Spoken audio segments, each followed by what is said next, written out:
Le futur Iniesta a signé au Paris Saint-Germain. C'est pas moi qui le dis, les gars, je me dédouane. C'est son ancien informateur de la Masia qui le dit. Donc, on va voir ce que ça va donner. J'espère que vous êtes tous très bien. Tout d'abord, vous passez une super journée ou soirée selon l'heure à laquelle vous regardez cette vidéo. C'est officiel, hein. On a la confirmation. Il a bien signé. Il fait partie de l'effectif de Luis Enrique. D'ailleurs, on va lui enlever le maillot du Barça et on va lui mettre celui du Paris Saint-Germain avec le fameux Here we go de Fabrizio Romano. Ça y est, Dro Fernandez est un joueur du Paris Saint-Germain. Ça a étonné un petit peu tout le monde. Ça a étonné un petit peu tout le monde. Tout d'abord, le Barça, Hansi Flick, qui n'ont pas compris le désir de départ du joueur. En tout cas, c'est officiel maintenant. Il n'y a plus de retour en arrière. Le joueur a bien signé au Paris Saint-Germain. 10 millions d'euros de valeur marchande. Bon, on est un petit peu, c'est un petit peu vague, hein, parce qu'ici, on est à 6,5. La clause libératoire du joueur est de 6 millions d'euros. Le PSG en a payé 8, entre 8 et 10 apparemment. Ça, c'est mieux apparemment pour la fiscalité, pour un transfert direct. Et aussi, surtout, d'après ce qu'on a compris, c'était pour que les relations entre le PSG et le FC Barcelone soient moins tendues. Soient moins tendues. On sait très bien ce qui se passe actuellement entre le PSG et le Barça avec le cas d'Embélé. Là, il y a Dro qui arrive. Ça a un petit peu choqué tout le monde. Je trouve ça bien, voilà, de mettre un petit pot d'eau dans son vin et d'essayer de calmer la chose. Mais bon, c'est officiel maintenant. Il y aura pas de, la clause libératoire n'a pas été levée. Le PSG a pris un transfert direct à 8, entre 8 et 10 millions d'euros. Ça, c'est officiel. Dro Fernandez, c'est un jeune joueur, les gars. Un très jeune joueur d'origine espagnole, philippine, donc il est éligible aux deux équipes nationales. On verra ce qu'il va choisir pour la suite. Ça va être le deuxième joueur du Paris Saint-Germain à avoir des origines philippines. Après, le bon vieux Alphonse Areola, donc c'est cool pour le Paris Saint-Germain. C'est un renfort de poids. Et je vous assure qu'on nous promet de belles choses, hein. D'après son ancien formateur, hein, Valminor, un club de Galice où Dro a grandi, à l'été 2025, il citait certains le comparent à Pedri, mais sa vision de jeu me rappelle plutôt celle d'Iniesta. S'il joue sans pression, il peut tout faire. Son talent est infini. Et moi, je pense, les gars, que quand on dit ça à Lucien Riquet, son talent est infini, ça doit faire tilt dans son cerveau. Il doit se dire, ouais, je peux encore créer un monstre. Je peux lui inculquer tout ce que je sais. Il est encore jeune, il va apprendre. Et c'est vrai que Lucien Riquet, aujourd'hui, on a du mal à le voir avec des joueurs qui ont atteint leur plafond maximal. Il aime avoir un joueur, marquer son empreinte sur l'évolution d'un joueur. Et ouais, il peut créer un monstre. Il peut créer un monstre comme il a fait avec Neves, comme il a fait avec Vitinha, comme il va le faire encore avec pas mal de joueurs. Et je pense que c'est lui vraiment, vraiment qui a tout fait pour pouvoir le faire venir. L'agent Ivan de la Pena, l'agent de Luis Enrique, c'est le même que l'agent de Dro. Je pense qu'en début d'année, quand le joueur a émergé, hein, quand il est parti avec le Barça faire la tournée en Asie, quand le joueur a émergé, il a dû partir voir son coach. Il a dû lui dire écoute, j'ai une petite pépite là de la Masia. Il y a quoi? Il y a 6 millions d'euros de clause libératoire. Tu peux le prendre, tu peux en faire ce que tu veux. Talent infini. Et ouais, ouais, on le compare à Iniesta, les gars.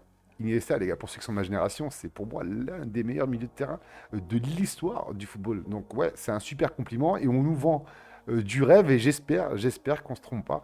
Et en tout cas, aujourd'hui, ce joueur fait partie du Paris Saint-Germain. Et on va regarder maintenant où il pourrait rentrer dans cet effectif qui est déjà bien fourni quand même. Même si c'est vrai que Paris, on peut en parler, hein. Début de saison, ils n'ont pas recruté, il y a eu des blessures. Tous les scénarios catastrophiques, je pense, sont arrivés avec un ballon d'or qui se blessait pas mal de fois, avec des joueurs qui n'ont pas l'habitude de se blesser, se blessent. Quand les joueurs vont bien physiquement, il y a un joueur qui vient blesser un autre. Donc, ouais, je parle de Hakimi, bien sûr, hein. Juste pour terminer avec Lucien Riquet, l'agent du joueur, je pense qu'il y a aussi l'agent, hein, qui a beaucoup fait sur ça. Mais Lucien Riquet a dû trouver aussi les bons mots pour convaincre le joueur de venir au Paris Saint-Germain, lui offrir plus de temps de jeu, pouvoir le faire progresser. Et ça a matché, donc tant mieux pour ça. C'est un joueur qu'on ne connaît pas trop. C'est un joueur qu'on n'a pas beaucoup vu. On l'a vu 4 apparitions en Liga, une en Champions League où il a joué quand même 60 minutes. Sinon, ses premiers pas, ils ont été faits contre Vissel Kobe, où il a marqué le troisième but. Dès sa première fois, au bout de 12 minutes, il a marqué un but. Donc il est à 2 goal assist, hein, avec une passe décisive ici face à l'Olympiakos. On ne le connaît pas trop, on nous promet de belles choses. On va dire qu'on le voit moins on l'a moins vu à la télé, mais les gens l'ont vu à la Masia. Donc on fait confiance à la direction du Paris Saint-Germain. On fait confiance pour que notre Ligue 1 continue de performer. C'est important, hein. Vous savez, pour moi qui suis supporter rennais, bah, je suis très content de voir des joueurs avec un fort avenir venir en France. Là, c'est le Paris Saint-Germain. Tant mieux pour Lucien Riquet, tant mieux pour le PSG, tant mieux pour Dro Fernandez. Maintenant, on va voir ce joueur où il pourrait rentrer dans cet effectif du PSG sous les ordres de Luis Enrique. Bon, j'ai pris la compo probable, hein, la compo probable du match entre le Paris Saint-Germain et Newcastle. Bien entendu, pour ceux qui s'attendent à le voir directement jouer face à Newcastle, les gars, il ne jouera pas les phases qualificatives. Il les a déjà joués avec le Barça. Donc, vous pourrez le voir pour la Champions League pendant les phases à élimination directe. On le reverra sûrement, je pense, au plus rapide pendant les matchs de championnat. Très belle compo, on va partir sur un 4-3-3 et on va voir où ce joueur pourrait rentrer. Donc, Dro Fernandez, les gars. C'est un milieu offensif. Moi, d'après ce que j'ai compris, c'est un joueur aussi qui peut jouer sur les ailes, surtout milieu gauche. Milieu gauche, on a qui? On a Barcola, on a Doué aussi qui peut jouer à gauche, on a Kvaratskhelia. Donc, je pense que ce côté-là, ça va être compliqué. Je pense qu'il va beaucoup plus être utilisé au milieu de terrain, aux côtés de Vitinha, aux côtés de João Neves, aux côtés de Maïlou, aux côtés d'Mbaye. Donc, la concurrence va être un peu plus forte. Pour ouvrir une petite mini palette sur le joueur, c'est important aussi de le voir en image. Et quand on regarde en image le si peu de minutes qu'il a joué, il n'a pas joué énormément, on voit quand même que c'est un joueur intelligent et qui a du ballon. Il touche beaucoup le ballon du pied droit. C'est rare de le voir sur son pied gauche. Du pied droit, il fait vraiment tout ce qu'il y a à faire. Là, par exemple, il est positionné dos au but. Il prend ce ballon bien positionné dans l'intervalle pour recevoir ce ballon de Pedri. Ce qu'il va faire, il va se retourner, on se dit, là, il va aller vers le but. Non, il va attendre tout simplement, tranquillement, temporiser, intelligemment. Il est jeune, mais il sait comment gérer ce genre de situation. Il va attendre tout simplement qu'un joueur vienne pour le soutenir. Le joueur, il arrive. Et là, petit geste technique, parfait. Talonnade parfaite. En plus, qui passe carrément en dessous de petit pont. Un petit pont pour les défenseurs. Il va lui mettre le ballon et ça va créer une super situation pour le Barça. Sur cette occasion, par exemple, moi, ce qui m'a plu ici, c'est pas la passe, c'est surtout son jeu sans ballon. Directement, il a fait la passe, il court, il ne regarde même pas ni à gauche ni à droite, il va vers l'avant, d'où son type de peut-être milieu offensif. Donc c'est pour ça que peut-être que côté gauche, il pourrait faire quelque chose pour prendre un petit peu la place des fois de Barcola ou de pouvoir tourner pendant le match, que ce soit à gauche, à droite. C'est un joueur qui est assez polyvalent, on le voit. Sur cette situation-là, encore une fois, un ballon récupéré ici par Pedri, je crois. Il récupère encore une fois le ballon dos au but et n'hésite pas. Pied droit orienté, il va vers l'avant. Et là, il n'a toujours pas levé la tête. Il va vers l'avant et c'est là qu'il commence à regarder. Il voit qu'il y a un joueur qui arrive ici. Il voit qu'il y a un joueur qui arrive tout à droite, en haut à droite.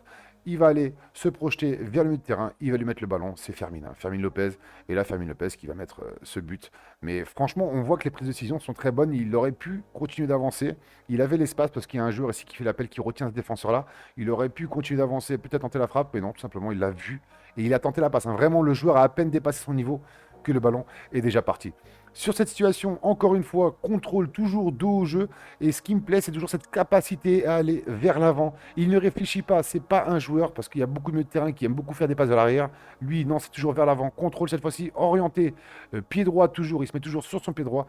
Il avance. Et là, directement, sans forcément trop lever la tête, il va voir ce joueur ici en bas à gauche et il va lui mettre le ballon. Voilà, Dro, c'est vraiment, les gars, un joueur qui va toujours vers l'avant. Après cette passe, directement, il a lâché le ballon des yeux, il est vers l'avant. Milieu offensif, des fois il va vers la gauche. C'est exactement le joueur qu'on nous vend, en tout cas qu'on nous vend sur les vidéos. Et moi, ça me plaît. Et moi, je trouve qu'il pourrait vraiment rentrer dans ce jeu de Luis Enrique, parce que Luis Enrique aime beaucoup les joueurs qui vont vers l'avant, qui font des passes latérales. Latérales, on le voit beaucoup faire des passes latérales. Il n'hésite pas à attendre ses coéquipiers, à faire tourner le ballon gauche, droite. Mais ce qui me plaît, c'est sa projection vers l'avant. Ça veut dire qu'on rajoute encore de la densité en attaque. Et ça, c'est exactement ce qu'on veut voir dans une équipe comme le Paris Saint-Germain. Je pense qu'il va jouer. Franchement, je m'attends à ce qu'il joue rapidement avec Luis Enrique pour vraiment qu'il puisse prendre un rythme avec les joueurs. Et les joueurs du PSG, je pense, vont essayer aussi de l'aider pour faire en sorte qu'il s'adapte facilement à ce système de jeu. Et c'est vrai, on va pas se mentir, les gars. Ça fait quelques temps qu'on ne voit plus trop, on ne voit plus trop le football de Luis Enrique. Le PSG 2024-2025, à cette période, c'était incroyable. Surtout à cette période. C'est à ce moment-là qu'on a vu un PSG qui monte en puissance. Est-ce que ça va faire pareil? Est-ce que ce genre de transfert va remettre un petit peu les joueurs sur de bonnes bases? On va voir tout ça. En tout cas, moi, aujourd'hui, je le vois bien aux côtés de Vitinha. Aux côtés de Vitinha, avec toujours ce 4-3-3, peut-être à la place d'Mbaye. Pour moi, c'est son poste de prédilection. Pour moi, s'il doit jouer, il jouera peut-être ici. Après, il est plus offensif. Est-ce qu'il va y avoir un système où les joueurs vont tourner entre eux, Vitinha qui pourra passer à droite, ou peut-être Neves qui pourra passer au milieu, avoir Vitinha et Dro ensemble sur le terrain, ou est-ce que tout simplement c'est du poste pour poste? Est-ce que quand Vitinha ne joue pas, Dro va jouer? On verra tout ça par la suite, mais pour l'instant, c'est vrai que on ne connaît pas trop le joueur. On ne sait pas comment que ça va évoluer, on ne sait pas ce que Luis Enrique va attendre exactement de lui. C'est quand même palpitant, c'est trop bien parce que on se dit qu'on va, ça se trouve, avoir un joueur qui a été acheté 6 millions d'euros, 10 millions d'euros et qui va finir par être comme le recrutement de la dernière de Kvaratskhelia. Et un joueur qui explose et un joueur qui montre tellement de choses. C'est vraiment un beau coup que nous fait le Paris Saint-Germain. Voir maintenant comment il va être placé. Est-ce que, bon, Vitinha, je pense pas qu'il sera jouable. Franchement, tu peux pas enlever Vitinha et mettre Dro.